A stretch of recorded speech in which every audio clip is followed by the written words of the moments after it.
Well, welcome to Rob's Fix-It Shop, temperature control edition.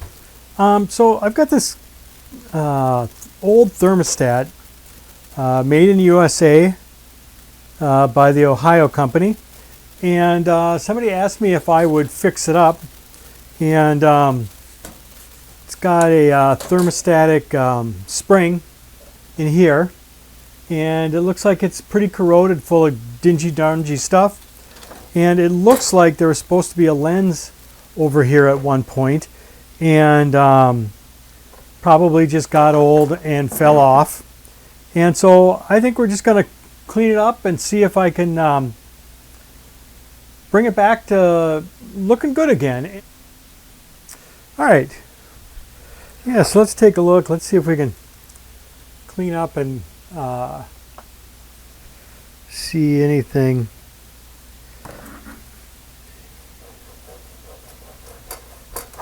There's some text down here.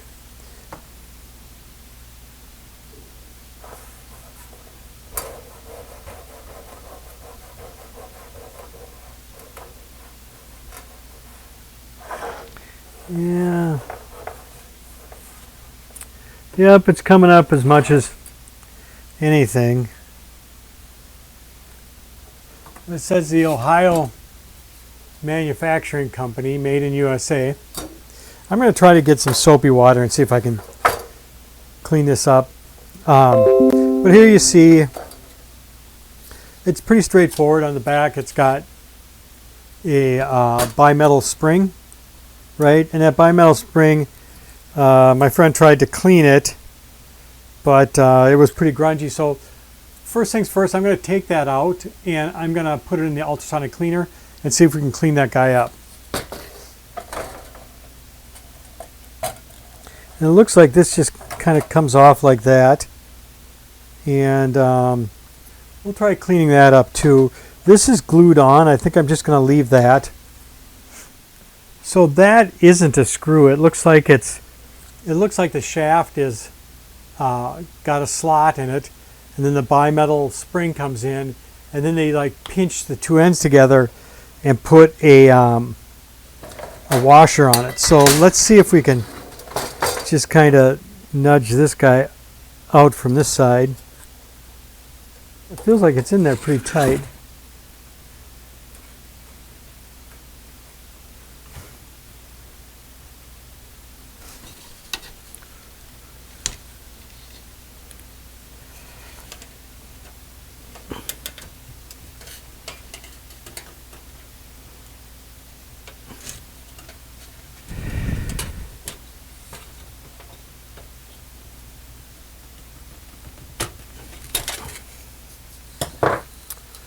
Well, that was kind of tough, but I got that off. It looks like it's just kind of pressed in.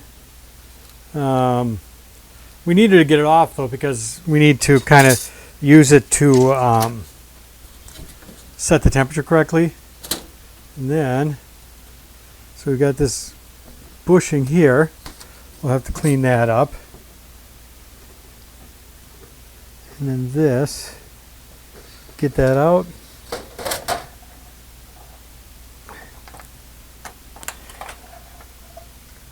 All right, there we got our bimetal spring. Looks like it's had a hard life. I don't know. But I think these are generally like their spring. They're half copper, which expands when heated. They're half nickel, which contracts. And then so that as the temperature changes, let's...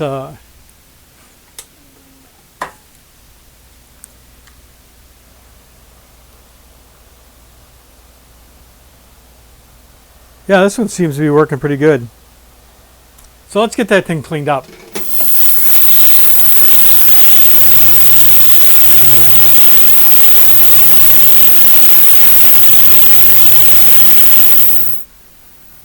Okay, so I just have some simple green here. See if I can clean this up.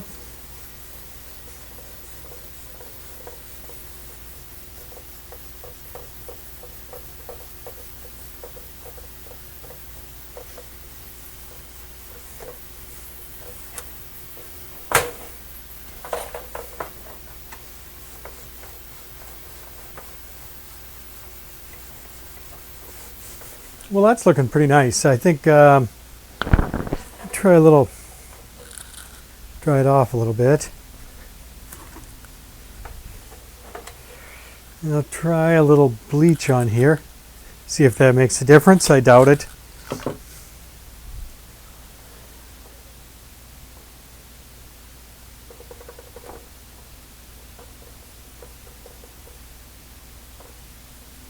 Okay, so I'm going to try to clean some of this rust up here.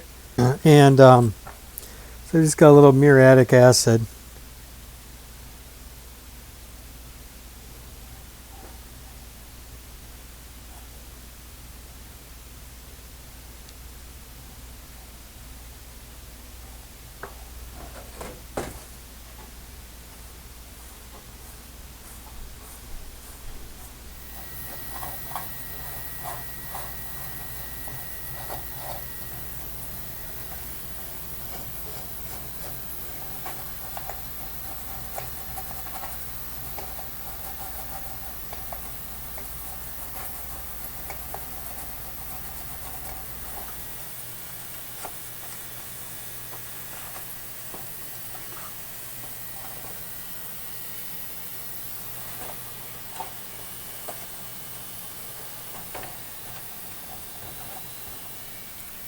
Well, that seemed to clean it off pretty good. There's still a couple of small rust spots or whatever. I might clean those, I might not.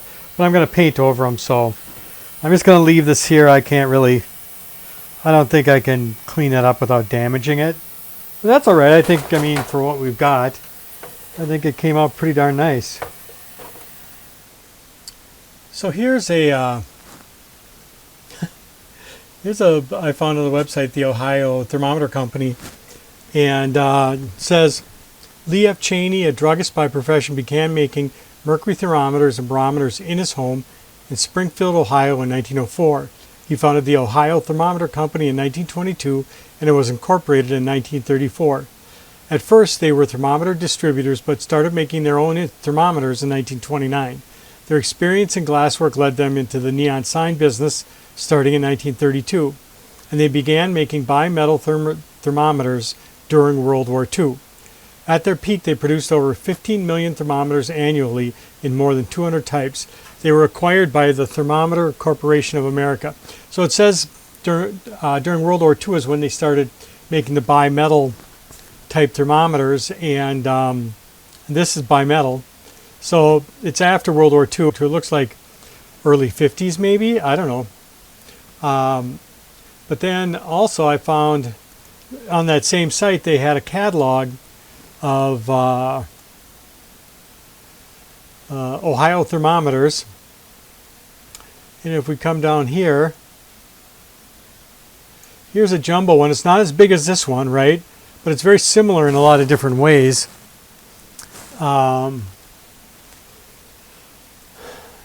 Indoor or outdoor, but it doesn't look like it's got a face on it. So I was thinking I'd make a face, but if it didn't have a face before, I'm not going to put one on. But that's kind of interesting. And what year is this? Let me check. Oh, 1950s is all it says. Yeah, pretty interesting.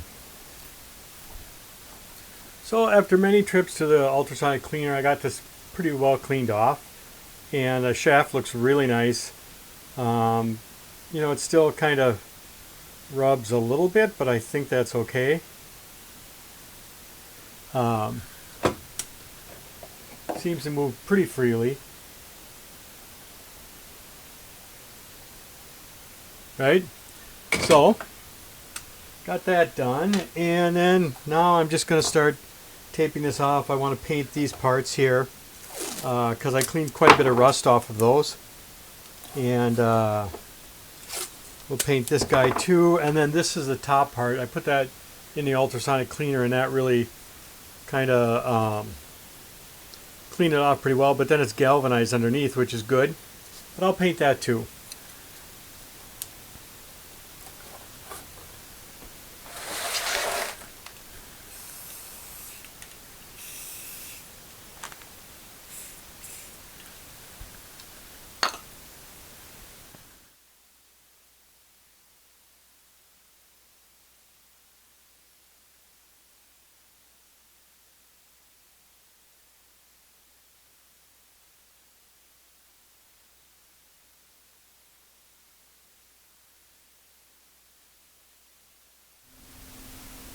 All right, well, let's put this back together. You can see that here, it's not, you know, super tight or whatever, but it's also not catching in any way. So I'm just going to put a little bit of oil in there, a little machine oil, I think.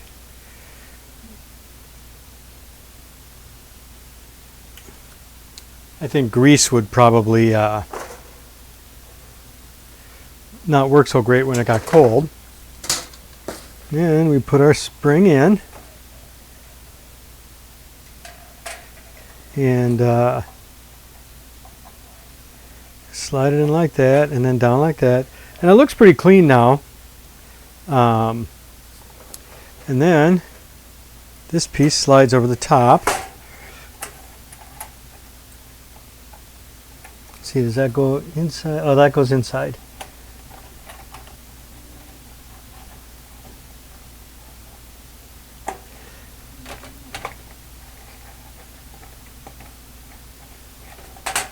I'm going to bend these a little bit.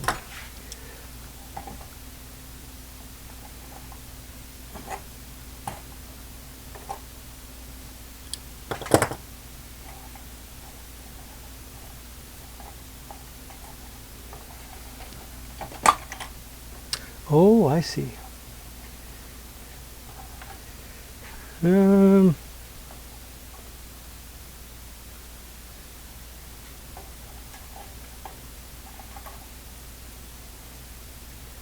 Put this through here first, then through there, then get the shaft in. All right, that fits really nice. And how do we feel here? Nice? Okay. So now, looks like we're at about 70 degrees here. So we want to get our needle. And this needle, I don't know if I showed that before, but it's this really light aluminum. We're going to go clean this off. I'll be right back. Okay, so on here, it looks like this is kind of pressed together at the factory. I don't know how they do it. They must have some special tool. I think what I'm going to do is I'm going to put it on, and I won't be able to pinch it, but I think I can maybe use some Loctite to keep it from keep it in place. We'll see. I'll put the Loctite on, and then I'll see if I can, you know, move it a little bit and it stays. So let's say, okay, so right now it is a little bit off because it's 70 degrees in here.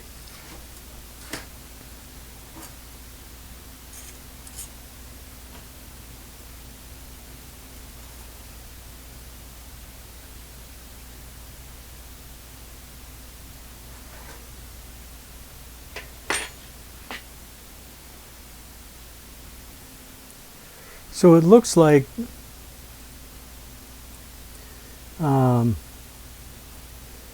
if I hold the center here,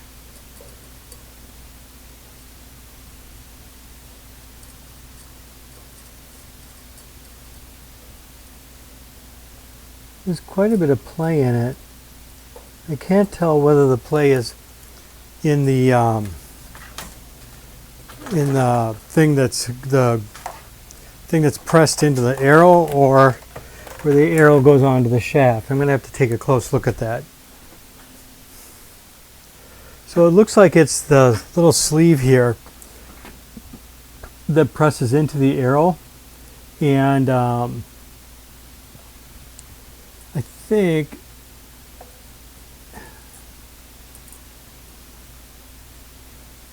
I'm going to have to glue that in place.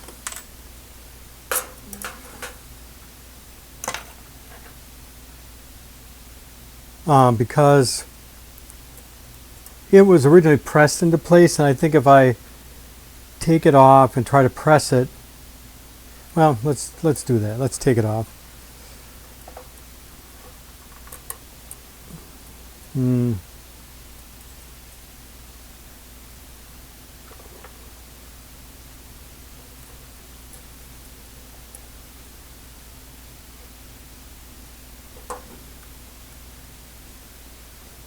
Okay, I'm going to epoxy it on. And that'll have to do the trick.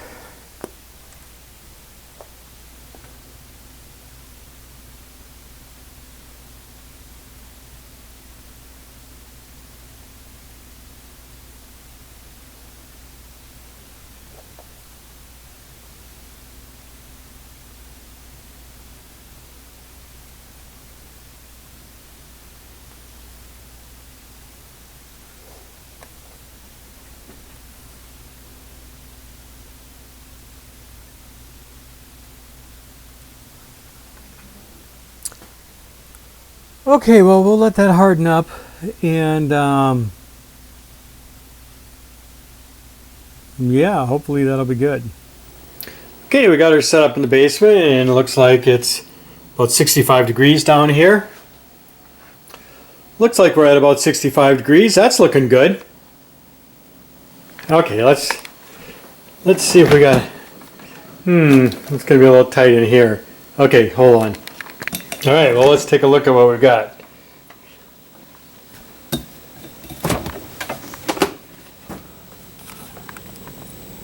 "37 degrees, according to the fridge. That looks about right to me. We're pretty close. So that's it for Rob's Fix-It Shop, Temperature Management Edition. And, it was kind of fun working on this and finding out more about it.